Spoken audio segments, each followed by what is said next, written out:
সার্বিয়ার জন্য অনেকে অ্যাপ্লাই করার পরে পারমিট পাওয়ার পরে মুন্সিগঞ্জ থেকে, রাজশাহী থেকে, তারপরে সিলেট থেকে, পাবনা থেকে, অনেক জায়গা থেকে আমাদের অফিসের লোক আসছে পারমিটটা চেক করাইতে। আসলে ভাই দেখলাম তাদের পারমিট গুলো চেক করে দেখলাম অনেকের পারমিট ঠিক আছে, অনেকের পারমিট ভুয়া পারমিট দিছে। পারমিট যে ভুয়া দিছে সেখানের ভিতরেও ভুল লেখছে। হ্যাঁ, এবং পুরো পারমিটের ভিতরে কিছু কিছু জায়গায় ভুল উল্লেখ আছে। অনেক কিছুই চেক করে দেখছি। আসলে এটা তো পারমিট না, এটা অফার লেটার বলে। পারমিট যেটা আমরা বলি পারমিট, ওটা হলো অফার লেটার। সার্বিয়ায় কোনো পারমিট হয় না, অফার লেটার হয়। অনেকের ভিতরে এটা নিয়ে এখনো বিভ্রান্ত আছে। আমি এটা এই জন্য ক্লিয়ার করতে চাই, সার্বিয়ার ক্ষেত্রে পারমিট হয় না, অফার লেটার হয়। তো যাই হোক, আমি মূল আলোচনায় যেটা করতে চাচ্ছিলাম, তো অনেক ভাইয়ের পারমিট চেক করলাম। পারমিট চেক করার পরে যেটা পেলাম সেটা বিভিন্ন সমস্যা, পারমিটে ভুল আছে, পারমিটে এই সমস্যা সেই সমস্যা, অনেক সমস্যা দেখলাম। আসলে তারা বিদেশ যাওয়ার জন্য এত টাকা পয়সা খরচ করে বিদেশ যাওয়ার জন্যই তারা ফাইল জমা দিছিল। কিন্তু যেসব এজেন্সি এগুলো করতেছে, আসলে তাদের জন্য খুবই দুঃখজনক, খুবই খারাপজনক যে তারা নিজেরা আদৌ কাজ জানে না, স্বয়ং সম্পূর্ণ না হয়ে এজেন্সি খুলে বসছে। এবং যারা তাদের থেকে ভিসার জন্য আবেদন করছে, তারাও তাদের সম্পর্কে না জেনে তাদের কাছে পাসপোর্ট দিছে। একজন যাত্রী যখন একটা এজেন্সিতে পাসপোর্ট দেওয়া উচিত, তার আগে তার সর্ব বিষয়ে জানা উচিত ওই দেশ সম্পর্কে। যে আমি সার্বিয়ায় যাব, আসলে সার্বিয়ায় যেতে আমার কত টাকা খরচ আছে, কি কাজ পাইতে পারি ওখানে, ওখানে বাঙালিরা কেমন আছে, ওখানে কি সুবিধা আছে অসুবিধা আছে, এগুলো নিয়ে গুগল করলে পাবেন, ইউটিউব করলে পাবেন, বহুত আছে এগুলা। সার্বিক মিলায় পজিটিভ যতটুকু পাবেন। এবার আপনি ভিসা কিভাবে প্রসেসিং হয় এগুলো জানলেন। জানার পরে কয়েকটা এজেন্সিতে খোঁজ দিলেন, তারা ফার্স্ট অফ অল আপনার ডাউন পেমেন্ট কত নেয়, এরপর আপনার পারমিট আসার পরে কত নেয়, কতদিনের ভিতর অনলাইন করে, কতদিন অনলাইনে কতদিন পরে অ্যাপ্রুভাল হওয়ার সম্ভাবনা থাকে, তাদের ভিসা রেশিও কেমন, এই জন্য এগুলো যদি আপনারা খোঁজ খবর নিয়ে যদি ফাইল দেন, আশা করি ঠকবেন না।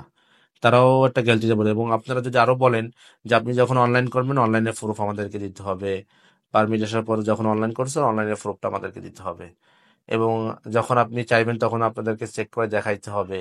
হ্যাঁ, এটা আপনার কন্ডিশন রাখতে পারেন।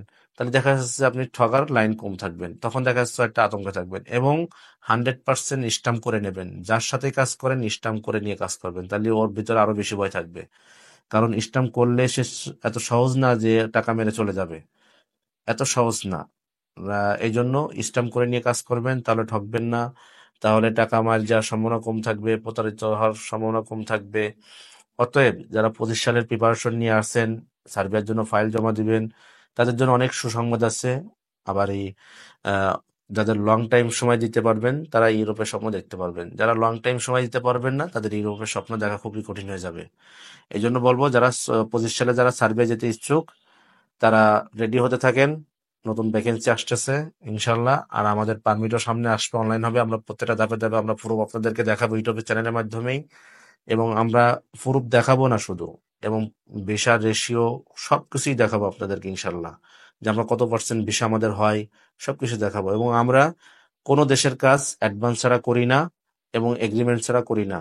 যদি আপনাদের আমাদের সাথে কাজ করতে মনে চায়, অবশ্যই আমাদের সাথে কাজ করতে হলে এগ্রিমেন্ট করতে হবে, সময় দিতে হবে, জোরে ধারণ করতে হবে, অ্যাডভান্স করতে হবে। যদি এই শর্তে রাজি থাকেন তাহলে আমাদেরকে নক দিবেন, এছাড়া আমাদেরকে অযথা বিরক্ত করবেন না।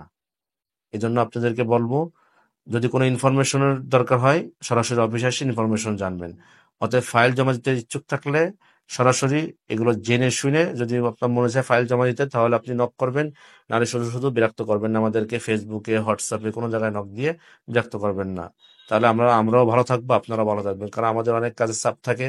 আমরা যে শুধু এটা নিয়ে বসে থাকি তা না, আমাদের কাজগুলো রেডি করতে হয়, বিভিন্ন দেশের ফাইল থাকে, এগুলো রেডি করতে হয়।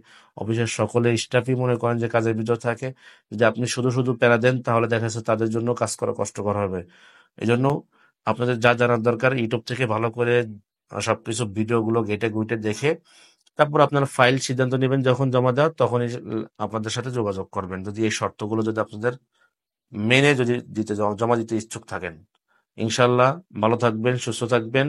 সার্বিয়ার লাস্ট আপডেট আপনাদেরকে জানাই দিলাম। সামনে আরো ভালো কিছু হবে ইনশাল্লাহ। আপনাদের জন্য শুভকামনা রইল। আল্লাহ হাফেজ।